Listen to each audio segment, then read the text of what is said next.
کہ مسلم کنٹریز جو ہیں وہ آپس میں کولیبریٹ کرتی ہیں.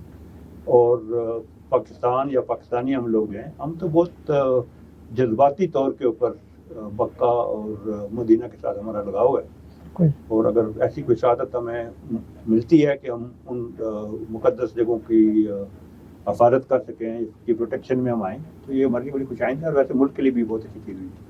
سر حال ہی میں جس طرح ہم نے دیکھا کہ اسرائیل جو کچھ فلسطین میں یا غزہ میں پچھلے 2 سال سے کر رہا ہے وہ کسی سے ڈھکا چھپا نہیں ہے. مطلب شاید ہی جو ماضی قریب ہے اس میں کوئی ایسی مثال ملتی ہو کہ اتنی وحشیانہ طریقے سے قتل عام کیا گیا ہو. لیکن اب جو اسرائیل ہے وہ اپنے شاید گریٹر اسرائیل منصوبے پر کام شروع کر چکا ہے. وہ کبھی ایران کو نشانہ بناتا ہے, اتنی پاور نہیں ہے. اب وہ ایسے ملکوں کو نشانہ بنانا بھی شروع ہو گیا ہے جو کہ باقاعدہ امریکی الائے ہیں, جس طرح کہ قطر ہے. تو اسرائیل اس وقت جو بے لگام ہو چکا ہے اس کے پیچھے کیا صرف امریکہ کی پشت پناہی ہے یا مسلمانوں کی اپنی کمزوریاں بھی ہیں کہ وہ جس طرح سے اپنی ایک یونٹی شو نہیں کرتے یا ایک پاور شو نہیں کرتے؟ کیوں آخر اسرائیل کو قابو نہیں کیا جا رہا؟ اس میں اسامہ 2 چیزیں. ایک تو قرآن بڑے واضح طور پہ کہتا ہے کہ یہود و نصارہ آپ کے دوست نہیں ہو سکتے. بالکل. وہ آپس کے تو دوست ہو سکتے ہیں لیکن آپ کے دوست نہیں ہو سکتے. تو جن لوگوں نے ہم میں سے مسلمان ملکوں میں سے جنہوں نے یہ سمجھا کہ شاید امریکہ ان کا دوست ہے, تو یہ ایسا نہیں ہے. اسرائیل کوئی بھی ایکٹیویٹی, کوئی بھی ایکشن جو ہے وہ امریکہ کی مرضی کے خلاف نہیں دیتا. یہ ایک کولیبریشن ہے. جتنی جلدی ہمیں سمجھ آ جائے اتنا بہتر ہے. اور وہ ایک خاص منصوبے کے تحت 1 by 1 ٹیسٹ کر رہے ہیں. پہلے حماس کو ٹیسٹ کیا, اس کے بعد جو ہے وہ وکر جو تھا ساتھ شام کے ساتھ کیا, پھر اس خطے میں ایران کی ایک طاقت سمجھی تھی, پھر ان کو ٹیسٹ کیا. تو اللہ تعالیٰ کا فضل ہے کہ ہمارے پاس ایک نیوکلیئر کیپیبلٹی ہے. ہمیں کوئی بھی ٹیسٹ کرنے کی کوشش نہیں کرے گا, لیکن ہم ان کی نظروں میں کھٹکتے ضرور ہیں. بالکل. اور جو ہم کھٹکتے ہیں, میں نے جب یہ انڈیا اور پاکستان کی کولیبریشن ہوئی تھی, کولیبریشن کہہ رہا ہوں, کانفلکٹ ہوا, تو اس کے بعد میں نے کہا تھا کہ پاکستان کے اوپر انڈیا ابھی کبھی بھی حملہ نہیں کرے گا. 1-2 ٹاک شو میں میری بات ہوئی, لیکن وہ آپ کو انٹرنلی ڈیسٹیبلائز کرنے کی میکسیمم کوشش کریں گے. اور یہ ایون اسرائیل ہو گیا, باقی بھی جو پاورز ہیں وہ پاکستان کے ساتھ ڈائریکٹ اس میں نہیں آئیں گی کنفرنٹیشن میں, اسپیشلی جب ہم نے اپنا ایک عزم شو کر دیا, اپنی کیپیبلٹی شو کر دی.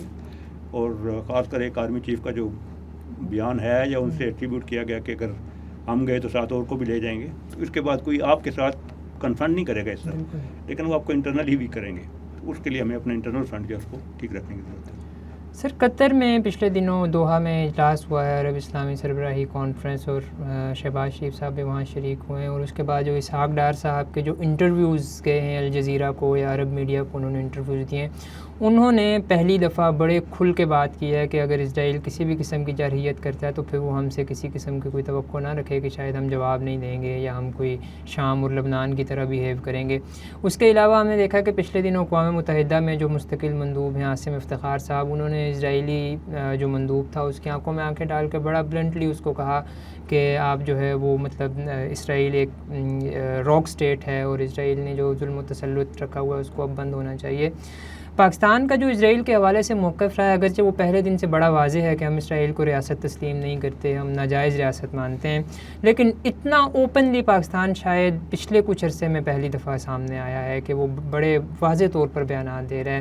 اور بیچ میں کچھ یہ باتیں بھی چلتی رہی ہیں پچھلے کچھ عرصے میں کہ شاید پاکستان اسرائیل کو تسلیم کرنے کی طرف جا رہا ہے, شاید کوئی پاکستان سے وفد اسرائیل کو وزٹ کر کے آئے ہیں. تو اس وقت جو پاکستان کی اسرائیل کے حوالے سے اسٹریٹجی میں ایک شفٹ تو نہیں آیا, لیکن ایک اوپن اسٹریٹجی کے ساتھ پاکستان سامنے آیا ہے, اس کا کیا بیک گراؤنڈ ہے؟ بیک گراؤنڈ اسامہ یہ بہت پرانا ہے. بہت پہلے ارلی 80s میں یہ بات ہوتی تھی کہ انڈیا اور اسرائیل مل کے ہمارے نیوکلیر پلانٹ کو تباہ کرنا چاہتے ہیں. بالکل. تھرو آؤٹ 80s میں یہ سلسلہ چلتا رہا. تو یہ اسی کا تسلسل ہے. اسرائیل کبھی بھی نہیں چاہے گا کہ ایک اسٹرانگ پاکستان ہو, ایک نیوکلیر پاکستان ہو. پھر چائنا کی کولیبریشن کے ساتھ, ہماری اپنی ایبلٹی کے ساتھ ہم نے دنیا کو ڈیمانسٹریٹ بھی کر دیا ہے کہ ہمارے میں کیپیبلٹی بھی ہے اور ارادہ بھی ہے. زیادہ جو ایک لوگوں کو ڈاؤٹ رہتا ہے وہ یہ تھا کہ پتہ نہیں ان میں ریزالو ہے یا نہیں ہے, یہ کریں گے یا نہیں کریں. تو اللہ کے فضل سے ملٹری کمانڈ نے یہ دونوں چیزیں واضح کر دی کہ کیپیبلٹی بھی ہے, ٹیسٹڈ نیوکلیئر پاور ہے, ہم نے ہمیشہ جواب دیا, اور ریزالو بھی ہے. تو یہ بھی ہر چیز کا ایک نا کلمینیشن پوائنٹ آتا ہے. ابھی وہ ڈھکی چھپی دشمنی جو تھی اسرائیل کے اور پاکستان کی، نیچرلی ان کو بھی بہت کھٹکتا ہے کہ آپ کے پاسپورٹ میں لکھا ہوا ہے all countries of the world except Israel, that means it is an open declaration that we don't accept you. تو وہ ایک چیز کوک اپ ہو رہی تھی، اور ابھی جب انہوں نے مختلف مسلمان ملکوں کے اوپر حملہ کیا، پھر انڈیا کو بھی سپورٹ کیا، تو ایک چیز کھل کے سامنے آ گئی. جب کل چیز کھل کے سامنے آ جاتی ہے تو پھر انٹرویوز میں بھی ایک دوسرے کو بتایا جاتا ہے. ابھی 2-3 دفعہ تو نیتن یاہو نے بھی پاکستان کا ذکر کیا، تو جب وہ کر رہے ہیں تو بالکل اوپن ہو گئی. سر اگرچہ پاکستان کی جو ملٹری کیپیبلٹی ہے اس پہ کوئی شک نہیں ہے، اور پاکستان دنیا بھر میں جب جہاں ضرورت پڑی ہے پاکستان ہمیشہ پیش رہا ہے، لیکن جو پاکستان کو اندرونی اس وقت مسائل درپیش ہیں، چاہے وہ کراس بارڈر ٹیررزم کے حوالے سے ہوں، چاہے وہ BLA TTP کے مسئلے ہوں. افغانستان میں جب طالبان کی حکومت آئی تو ہم ایکسپیکٹ کر رہے تھے کہ شاید کوئی حالات بہتر ہوں گے اور اب اس ٹیررزم میں کمی آئے گی، لیکن انفارچونیٹلی اس میں مسلسل اضافہ ہی ہوتا چلا جا رہا ہے. تو جو پاک افغان ریلیشنز ہیں ان کے حوالے سے پاکستان کہاں پر کوئی غلطی کر رہا ہے جہاں پر جس وجہ سے اس ٹیررزم کے مسئلے پر قابو نہیں پایا جا رہا؟ اسامہ، میرا اس کے بارے میں ویو تھوڑا سا مختلف ہے.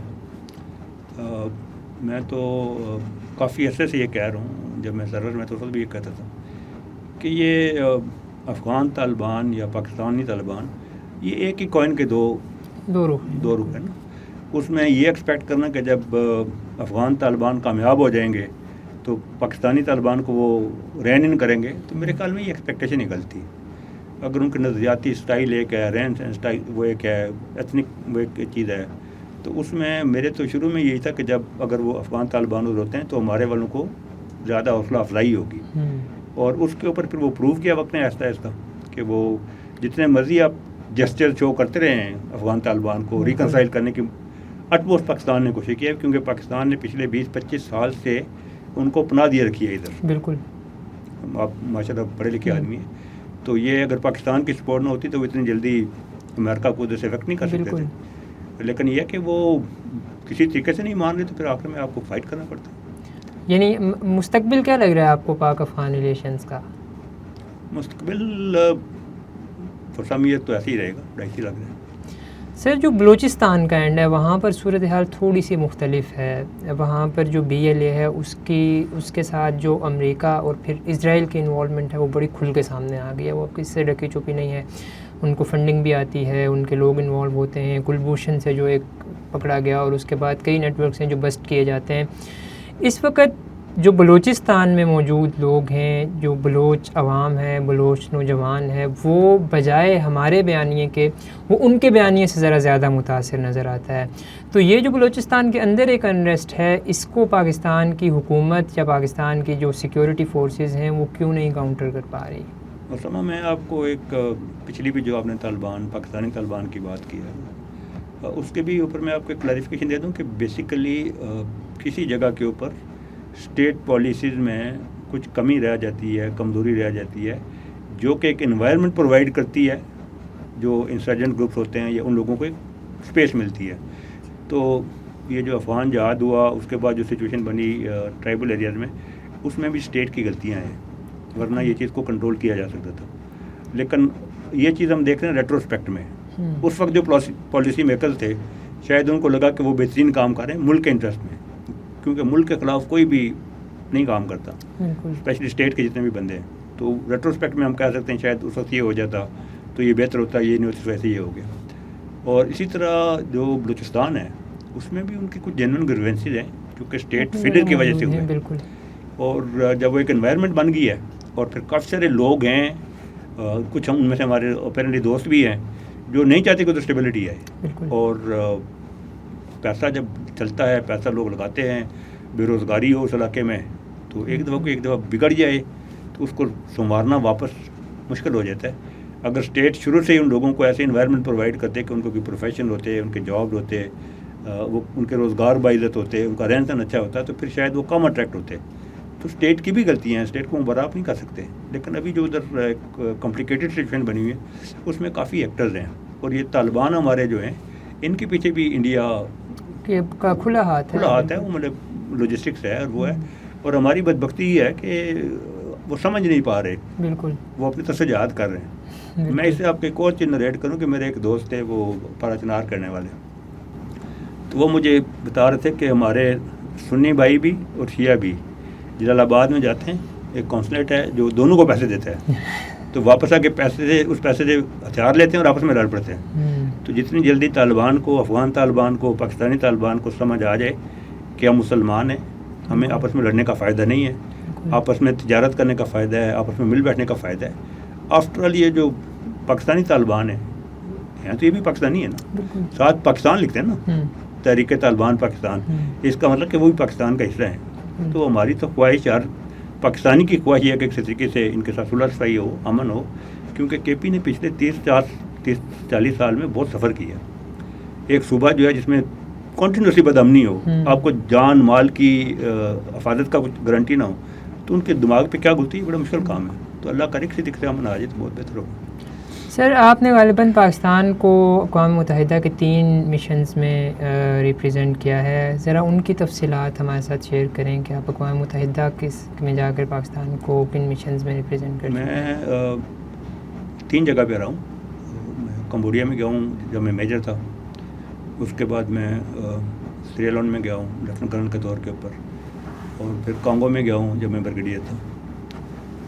تو جو ایک کامن تھریڈ ہے نا، جو اس آپ کے پروگرام کے توسط سے میں لوگوں کو بھی یہ میسیج دینا چاہتا ہوں، یہ نہیں کہ میں آرمی کا ہوں اس لیے یہ میسیج دے رہا ہوں. جس ملک میں آرمی ڈس انٹیگریٹ ہو جاتی ہے وہ ملک دوبارہ کھڑے نہیں ہوتے. اور ان تینوں ملکوں میں ان فائٹنگ شروع ہوئی اور آرمی ڈس انٹیگریٹ ہوئی، اور اس کے بعد یہ 30-40 سال لڑے اور ملینز میں کیجولٹیز ہوئی. تو دوسرا یہ ہے کہ جو اقوام متحدہ کے بارے میں جو ہے وہ بھی ایک پیڈ انسٹیٹیوشن ہے. لوگ شاید کچھ میری اس بات سے اتفاق نہیں کریں گے، وہ بھی کسی کے کہنے کے اوپر کچھ کرتے ہیں. تو ان کا رول بہت زیادہ، میں ان کے رول سے 3 مشن کرنے کے باوجود بھی میں ان کے رول سے بہت زیادہ متاثر نہیں ہوں، خاص کر کنفلکٹ جن جگہوں کے اوپر ہے. کشمیر اس کی بڑی پرائم ایگزامپل ہے. کشمیر ہے، غزہ ہے، جو مرضی آپ مثال لے لیں نا، تو یہ کسی کے کہنے پہ کچھ کرتے ہیں، باقی بہت بڑا رول نہیں. ہاں کھانے پینا پہنچا دیتے ہیں وہ کہتے ہیں، لیکن ایکچوئل کنفلکٹ ریزولوشن میں کوئی زیادہ کام نہیں کرتی ہے. اچھا سر، آپ چونکہ پاکستان فوج کا ایک اہم حصہ رہے ہیں اور پھر آپ پاکستان فوج کے اسپیشل سروسز گروپ سے بھی منسلک رہے ہیں، پاکستان آرمی کے حوالے سے موجودہ جو نسل ہے، جو نوجوان ہیں، ان میں بہت سے خدشات پائے جاتے ہیں یا بہت سی چیزیں ہیں جو وہ ڈسکس کرتے ہیں. کیا وجہ ہے کہ پاکستان فوج اور نوجوانوں کے درمیان پچھلے کچھ عرصے میں ایک بڑا واضح گیپ دیکھنے میں آیا؟ اگرچہ وہ اس آپریشن بنیاد محسوس کے بعد کچھ ہمیں وہ دوریاں کم ہوتی ہوئی نظر آ رہی ہیں، لیکن بہرحال وہ چیزیں اپنی جگہ پر موجود ہیں. تو وہ کون سے خدشات ہیں جو کہ نوجوانوں کے درست ہیں، کون سے خدشات نوجوانوں کے ذہنوں میں ڈالے جاتے ہیں، اور پھر اس میں آرمی کہاں پہ کھڑی ہوئی ہے اس وقت، اس کا کیا پوائنٹ آف ویو ہے؟ اسامہ، ایک تو یہ کہ شروع سے ہی پاکستان آرمی جو ہے اس کو ایک قسم کی رائٹلی اور رانگلی سینٹر آف گریوٹی سمجھا جاتا رہا کہ یہ ایک سینٹر آف گریوٹی ہے ملک کے لیے. اور اس کی بڑی وجہ یہ ہے کہ یہ ایک واحد انسٹیٹیوشن جس میں کھل کے ہر صوبے، ہر جگہ کی ریپرزنٹیشن ہے. آج بھی پاکستان آرمی میں سندھی بھی ہے، بلوچی بھی ہے، ڈرا بگتی کے بھی ہیں، ٹرائبل ایریا کے بھی ہیں، ٹرائبل ایریا کے جنرل بھی ہو گزرے ہیں. تو اس طرح ایک بہت اسٹرانگ میرٹ سسٹم ہے، اسٹرانگ نیشنل انسٹیٹیوشن ہے. اور جتنی بھی آپ کی ہاسٹائل ایجنسیز ہیں ان کی ایفرٹ رہتی ہے کہ ان کو ٹارگٹ کریں اور کسی طریقے سے ویک کریں، اور جتنا ایک پہلے لوگوں کا اعتماد تھا وہ کم ہو آرمی کے اوپر. اور یہ کہنے کے بعد میں یہ بھی کہوں گا کہ آرمی نے بھی غلطیاں کی ہیں، اور ان غلطیوں کو میں ایسے دیکھتا ہوں کہ جیسے ایک سوسائٹی میں ہر کوئی غلطی کرتا ہے، تو army is part of the society. جو اچھائی برائی سوسائٹی میں ہے وہ آرمی میں بھی ہے. آرمی کے ڈیسیژن میکر بھی غلطی کر سکتے ہیں، اور آرمی کی جو بار بار مداخلت ہوئی ہے پولیٹکس میں، اس کی وجہ سے تھوڑا سا لوگوں کو دوری ہوئی ہے. اور خاص طور کے اوپر یہ لاسٹ جو الیکشن وغیرہ ہوئے ہیں اس میں آرمی کا رول سمجھا جاتا ہے کہ بہت زیادہ واضح ہو گیا ہے یا نہیں ہے، کتنا ہے وہ تو ان کو بہتر پتا ہوگا، لیکن اس سے وہ ہوا ہے. لیکن یہ جو ایک انوائرمنٹ بنی ہے نا، اس کو ایکسپلائٹ بہت کیا گیا. اس کو یہ جو تھوڑا سا رفٹ بنی ہے اس کو ایکسپلائٹ بہت کیا گیا ہے، اور اس کو ایکسپلائٹ کرنے میں بھی کافی سارے بار کے لوگوں کا ہاتھ ہے. اور جوانوں کی بہت عجیب طریقے سے برین واشنگ کی گئی ہے. اس سے جو ہے نا تھوڑا سا گیپ جو ہے وہ بڑھتا گیا ہے. لیکن آرمی کی بھی غلطیاں ہیں کچھ، ان کو ٹھیک کرنی چاہیے اپنے آپ. سر آپ ایک تحریک چلا رہے ہیں جس کا نام ہے تحریک ترقی و کمال. سب سے پہلے تو مجھے بتائیں کہ کیا یہ کوئی پولیٹیکل موومنٹ ہے یا اس تحریک کا بنیادی مقصد کیا ہے, اور پھر آپ نے اس تحریک کو انیشیٹ کیوں کیا, کب کیا, ذرا اس کے ابتدا کے بارے میں بتائیں, پھر آگے ہم چیزیں ڈسکس کرتے ہیں. یہ ایک سوشو پولیٹیکل موومنٹ ہے. بیکاز آئی فیل کہ کسی بھی معاشرے میں جو ہے سیاست جو ہے وہ بھی ایک معاشرے میں ہی پنپتی ہے. سیاست کوئی علیحدہ سے کوئی چیز نہیں ہوتی. تو یہ میں اس کو کہتا ہوں کہ یہ سوشو پولیٹیکل موومنٹ ہے. وین ایسے سوشو پولیٹیکل موومنٹ, اس کا مطلب یہ ہے کہ ہماری سوسائٹی میں فنڈامنٹل پرابلمز ہیں. ایگزیکٹلی. تو ہم یہ کوشش کرتے ہیں کہ کسی طریقے سے وہ ہائی لائٹ کیے جائیں, لوگوں کو بتایا جائے کہ لیڈر بھی خراب ہیں, اسٹیٹ کے بھی غلطیاں ہوں گی, لیکن آپ میں بھی بہت زیادہ غلطی ہیں. میں بھی آپ کے طرف آتے ہوئے ٹریول کرتے ہوئے جو ہی میں وہ مین روڈ چھوڑی تو گندگی کے ڈھیر پڑے ہوئے تھے. کس نے پھینکے؟ ہم نے پھینکے. میں ابھی کوئی ہفتہ پہلے ازبکستان سے واپس آیا ہوں لاسٹ سیٹرڈے کو, اور ہم سے بعد میں وہ راؤ مطلب کہ ہوئے ہیں, انڈیپینڈنس ان کو ملی ہے پرابلی 92-93 میں. صاف ستھرا مطلب پورا ملک صاف ستھرا. ہمارا جدھر جاتے ہیں گندگی ہوتی ہے. میں نے ادھر کسی کو الٹی سائڈ پہ گاڑی چلاتے ہوئے نہیں دیکھا. ہم الٹی سائڈ پہ جاتے ہیں, اتنی کھلی سڑکیں ہیں ہماری, ہم ٹریفک رول توڑتے ہیں. تو یہ جو میں کہتا ہوں سوشل پولیٹیکل موومنٹ, تو میں جدھر بھی جاتا ہوں میرے ساتھ لے جاتے, پہلے ہم لوگوں کو کہتے ہیں کہ آپ میں بھی غلطیاں ہیں, میرے میں بھی غلطیاں ہیں, پہلے ان کو ٹھیک کریں. اور اسی لیے ہماری جو موومنٹ کا جو سلوگن ہے وہ ہے کہ ہم بدلیں گے تو بدلے گا پاکستان. ہم چاہتے ہیں کہ لیڈر بدل جائیں, گورنمنٹ بدل جائے, لیکن میں نہ چینج ہوں. تو یہ تو اس کا سوشل اینگل ہے. اور پولیٹیکل اینگل یہ ہے کہ جس وقت تک آپ عملی سیاست میں حصہ نہیں لیتے تو محض بیٹھ کے دعا کرنے سے تو کچھ نہیں ہوتا. اگر آپ نے اسٹیٹ پالیسیز کو افیکٹ کرنا ہے یا بہتر کرنا ہے, اس کے لیے آپ کو پولیٹکس میں آنا پڑے گا. اور نئی تحریک کیوں شروع کی ہے؟ وہ اس لیے شروع کیا کہ پچھلے 45 یا 50 سال سے یا 70 سال سے جو پارٹیز آپ کے سامنے وہ تو یہی ہیں, جو ڈلیور کر رہی ہیں وہ آپ کے سامنے ہیں. اور بدقسمتی سے ہمارے ملک میں سیاستدان بہت زیادہ ہیں جو الیکشن جیتنا چاہتے ہیں, لیکن قوم بنانے کی طرف کوئی نہیں آتا, نیشن بلڈنگ کی طرف کوئی نہیں آتا, because it takes more time. میرے ایک بڑے اچھے جاننے والے ہیں, بہت پڑھے لکھے آدمی ہیں, وہ مجھے کہتے ہیں جی آپ باتیں بڑی ٹھیک کرتے رہتے ہیں ہر وقت, لیکن یہ تو لمبا ٹائم ہے. آپ کا تعلیم کی بات کرتے ہیں, یہ تو 15 سال بعد رزلٹ آتا ہے. آپ نیشن بلڈنگ کی بات کرتے ہیں, یہ تو کئی دفعہ 20 سال لگ جاتے ہیں. ہم تو سیاستدان ہیں, ہم تو الیکشن جیتنا چاہتے ہیں. تو ہم بھی الیکشن کے لیے کوشش کریں گے, لیکن ہمارا مین مقصد الیکشن جیتنا نہیں ہے. ہمارا مین مقصد ہے کہ کسی طریقے سے قوم بنے اور ہمارے ساتھ کچھ باکردار لوگ ہیں. اکثر لوگ مجھے کہتے ہیں کہ آپ کا ایجنڈا کیا ہے. میں ان کو کہتا ہوں ایجنڈا یہ ہے کہ کچھ باکردار لوگ ہیں کہ نظام کو چلایا جائے. نظام آلریڈی ہے, تھوڑا بہت آبسلیٹ ہوگا, لیکن نظام ہے. لیکن اس کو آپ سبورٹ کر دیں تو نظام تو کچھ نہیں کر سکتا. سر آپ کی جو تحریک ہے اس کو کتنے سال ہو چکے ہیں؟ غالباً تقریباً 3 سال ہو گئے. 3 سے 4 سال. اس دوران آپ نے بہت سارے پاکستان کا جو سیاسی منظرنامہ ہے وہ بڑی تیزی کے ساتھ تبدیل ہوا ہے. مطلب جو ایک حکومت تھی وہ ختم ہوئی, پھر چند وہ لوگ حکومت میں ہیں جن کو شاید کہا جاتا ہے کہ وہ میرٹ پر نہیں آئے, اور پھر وہی لوگ جن کو پہلے 1 سال میں انتہائی کرٹیسزم کا سامنا رہا, اب وہ دنیا بھر میں اس وقت جو ہے وہ مقبولیت کی بلندیوں پر ہیں. تو بڑی تیزی کے ساتھ ہمارے پولیٹیکل حالات چینج ہو رہے ہیں. اس ساری صورتحال میں ایک گیپ بنانا اور اپنی پارٹی کو سامنے لانا, پھر اپنے آپ کو سامنے لانا, آپ کو کتنا مشکل چیلنج نظر آ رہا ہے؟ بالخصوص ابھی چونکہ ہمارے آنے والے الیکشنز میں بظاہر تو کافی وقت ہے, تو اس وقت تک کیا آپ اپنی پارٹی کو اتنا اسٹیبلش کرنے میں کامیاب ہو جائیں گے کہ نیشنل لیول پر یا کم از کم اسلام آباد یا راول پنڈی کی حد تک آپ اپنی پارٹی کو مضبوط کر لیں؟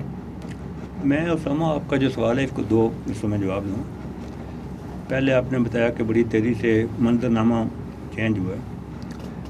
مجھے منظرنامہ چینج ہونے سے زیادہ فکر نہیں ہے. مجھے یہ فکر ہے کہ یہ منظرنامہ چینج ہونے سے پہلے, اس سے بعد, اس سے بہت پہلے آیا عوام کے مسائل حل ہو رہے ہیں. اگر آپ کی لٹریسی ریٹ جو ہے وہ 59% ہے, 41% لوگ آپ کے ان پڑھ ہیں, تو پھر منظرنامے جتنے چینج ان سے کوئی فرق نہیں پڑے گا. اگر آپ کی غربت کی لکیر سے لوگ نیچے متواتر جاتے جا رہے ہیں پہلے بھی اور ابھی بھی, تو منظرنامے سے کوئی نہیں ہوگا. یہ سامنے جو فوٹو شاپس ہوتے ہیں جی پاپولر ہو گیا, نہیں پاپولر ہوا, ہر آٹے کی جو تھیلا ہے اس کے اوپر بھی تصویر لگی, تو اس سے کوئی فرق نہیں پڑتا. ہمارا کنسرن یہ ہے کہ عام آدمی جو ہے اس کی حالت کس طرح بہتر ہو. اور اس لیے میں کہتا ہوں کہ میں الیکشن کی کوئی جلدی نہیں ہے. ہم کہتے ہیں کہ کسی طریقے سے ساؤنڈ فوٹنگ کے اوپر اس ملک میں فکری اور انتظامی تبدیلی آئے, تو اس کے لیے ٹائم لگ جاتا ہے. اور آج کل تو حالات بڑے ٹف تھے. اس میں ایک جگہ بنانا, اسپیس بنانا واقعی بہت مشکل تھا. بڑی کشیدگی تھی, پولیٹیکل کشیدگی ہے, اور ویسے بھی لوگ مایوس ہیں نا. لوگ کہتے ہیں یہ کون سی نئی پارٹی ہے کہ یہ کیا کر لیں گے.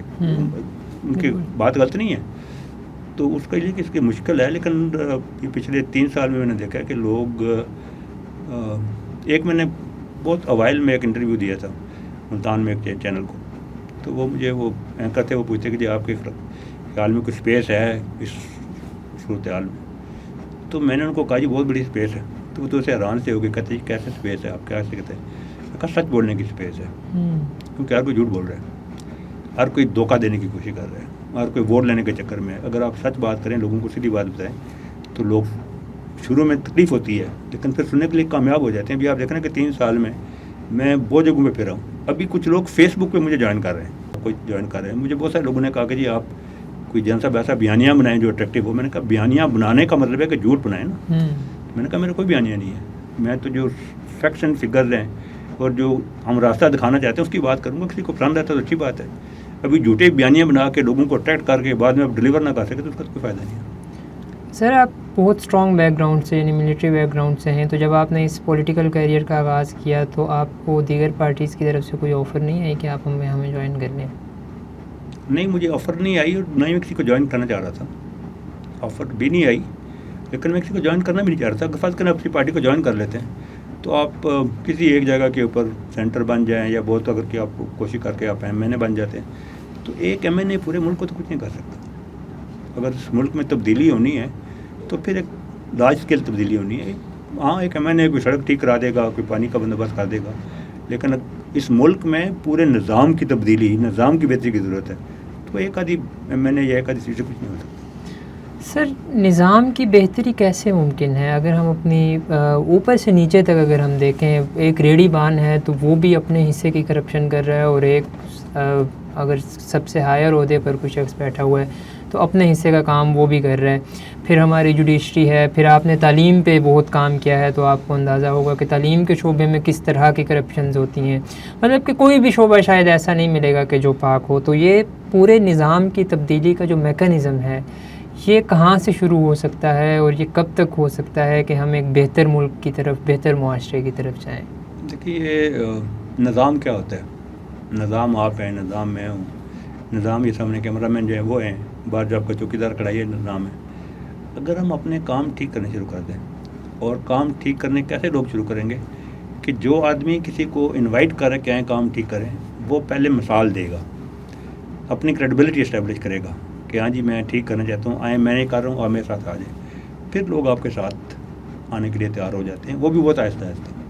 تو اللہ کا فضل ہے, میں لوگوں کو کہتا ہوں یار میں سرو فار 35 ایئرس آرمی میں ایک پبلک ہوا ہے, تو آپ کسی بھی جگہ چلے جائیں پوچھ لیں کہ جی ایک فرق نام کا بندہ تھا, اس سال بھرتی ہوا تھا, اس سال ریٹائر ہوا ہے, اس کے کول و فیل میں کتنا تعداد ہے. مطلب میں بہت کیپیبل آدمی نہیں ہوں, بہت عقل کل نہیں ہوں, لیکن ایک چیز کی واؤچ کر سکتا ہوں کہ میرے کول و فیل میں کبھی تعداد نہیں ہوا. تو اس کے لیے میں لوگوں کو بتا سکتا ہوں یار جا کے پوچھیں کسی جگہ.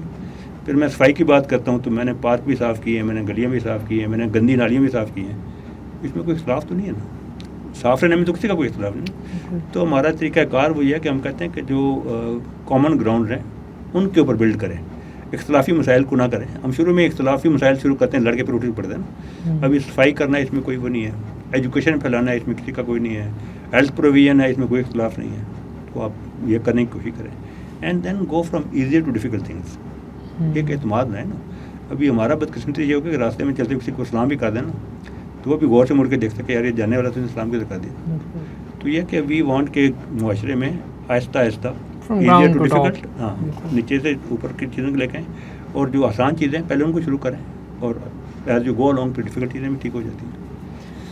سر جو سب سے پہلے تو آپ اپنی تحریک کے توسط سے, اور پھر ایک بطور ریٹائرڈ آفیسر, آپ جو نوجوان اس وقت پاکستان سے مایوس ہو چکے ہیں, آپ کو مجھ سے بہت بہتر علم ہوگا کیونکہ آپ اٹھتے بیٹھتے ہیں اور ایک موومنٹ لیڈ کرتے ہیں.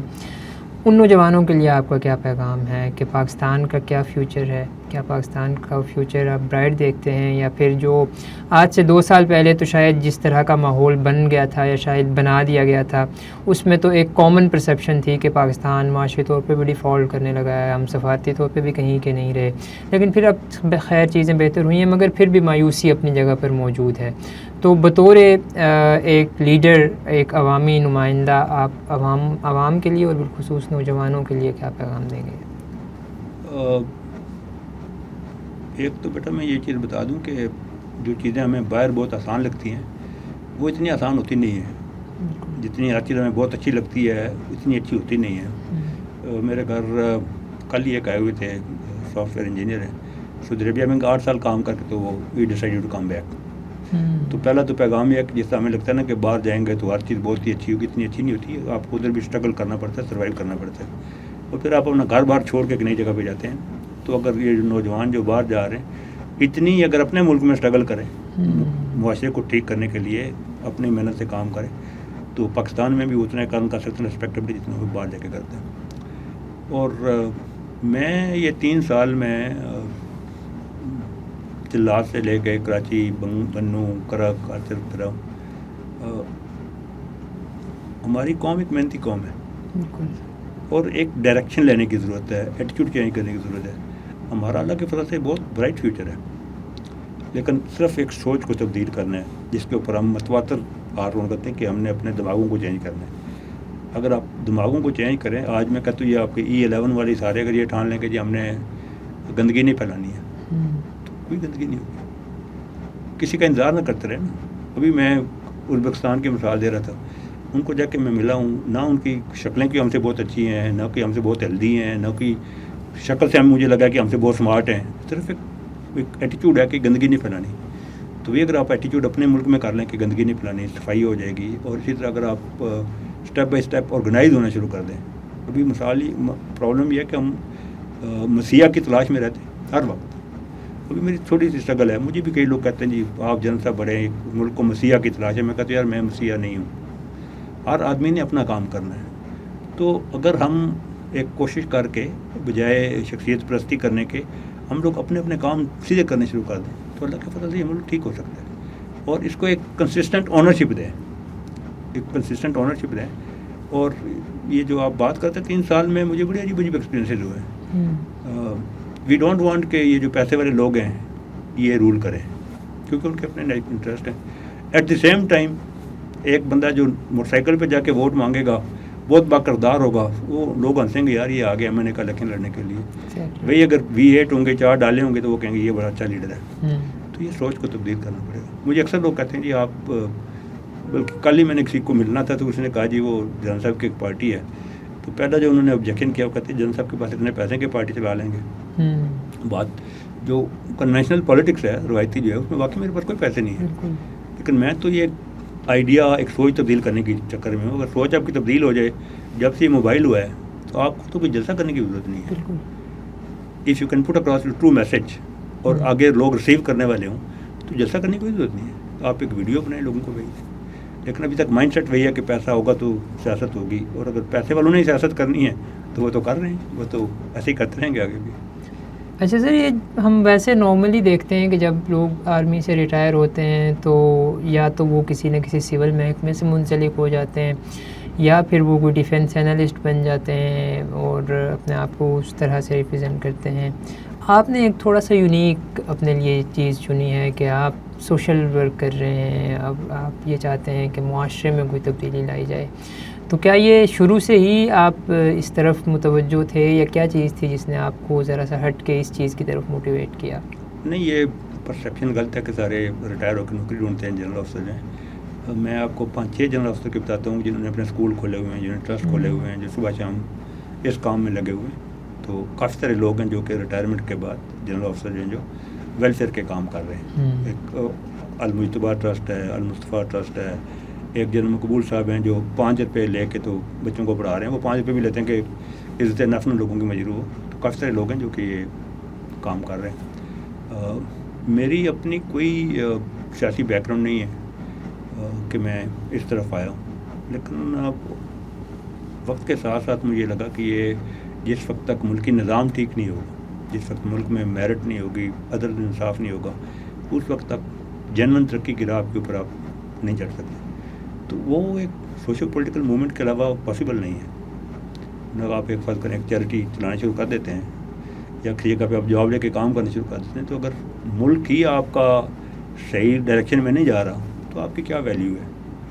ابھی میں بہت ٹائم تو نہیں، ہم نے ڈیلی میں کافی انسیڈنٹ آپ کو نریٹ کر کے تو مے بی کلوریٹ یا جس سے بھی آپ چاہیں گے کہ میں 2003 میں اس وقت کرنل تھا، تو بینکاک سے ہم آ رہے تھے، تو جتنے بھی امیگریشن پروسیجر وغیرہ میں سارے ہو گئے، اور اس کے بعد انہوں نے کہا کہ جی وہ پاکستانی علیحدہ ہو جائیں. ایک ٹیپ چل گئی ان سے جہاز پہ چڑھنے سے پہلے، اور انہوں نے ہمارے سب کے بیگ چیک کی جیسے چوڑوں کے چیک کرتے ہیں.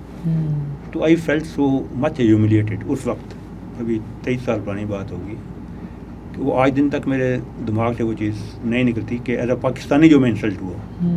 تو میں پاکستان میں بیٹھا ہوں، جتنا مرضی جنرل بنتا رہوں نا، بات تو جا کے میں نے پاکستانی پاسپورٹ دکھانا ہے. اگر اس کی ویلیو نہیں ہے انٹرنیشنل کمیونٹی میں تو میری کیا ویلیو ہے. تو میں تو اسپرٹ سے کر رہا ہوں کہ کسی طریقے سے ملک میں پاکستانیوں کو اور ملک سے باہر پاکستان کو باوقار بنایا جائے، کہ کچھ ایک ڈگنیفائڈ نیشن کے طور پر ہے نا. ابھی ملک کے اندر بھی ہم ڈگنیفائڈ نہیں ہیں، ایک عام شہری کا کوئی پرانے حال نہیں ہے، اور باہر بھی جائیں تو آپ کو کوئی پرانے حال نہیں ہے. تو دیٹ از دی اسپرٹ کے کسی طریقے سے ایز اے نیشن، ایک عام نیشن کی طرح ہم ڈگنیفائڈ طریقے سے رہ سکیں. تھینک یو سو مچ سر. جو آپ کی موومنٹ ہے یقیناً وہ قابل تعریف بھی ہے، and we wish you good luck کہ اللہ تعالیٰ آپ کی اس تحریک کو کامیابی بھی عطا کرے، کیونکہ ہم نوجوانوں کو یقیناً ایسے لوگوں کی ضرورت ہے جو کہ سامنے آئیں اور لیڈ کریں. کیونکہ جتنے بھی اس وقت ہمارے لوگ جن کے ساتھ ہم اٹھتے بیٹھتے ہیں یوتھ میں سے، ان کو جو سب سے بڑا مسئلہ ہے وہ یہی ہے کہ جس طرح آپ نے کہا کہ بہت محنتی لوگ ہیں، بہت ٹیلنٹڈ لوگ ہیں، انتہائی ذہین لوگ ہیں، لیکن ان کو لیڈ نہیں کیا جاتا صحیح راستے کی طرف. تو یقیناً آپ جیسے مزید لیڈرز کی بھی معاشرے کو ضرورت ہے جو کہ قوم کو، نوجوانوں کو صحیح سمت پر لگا سکیں. تھینک یو سو مچ. انشاءاللہ ہم آئندہ بھی آپ سے وقتاً فوقتاً گفتگو کرتے رہیں گے. ناظرین، یہ تھے جنرل فاروق بشیر، جنہوں نے ہمیں اپنا قیمتی وقت دیا اور بہت سے موضوعات پر ہم نے کھل کر گفتگو کی. انشاءاللہ بہت جلد ایک نئے مہمان اور ایک نئے ایپیسوڈ کے ساتھ آپ کی خدمت میں حاضر ہوں گے. مجھے اجازت دیجیے گا. اللہ حافظ.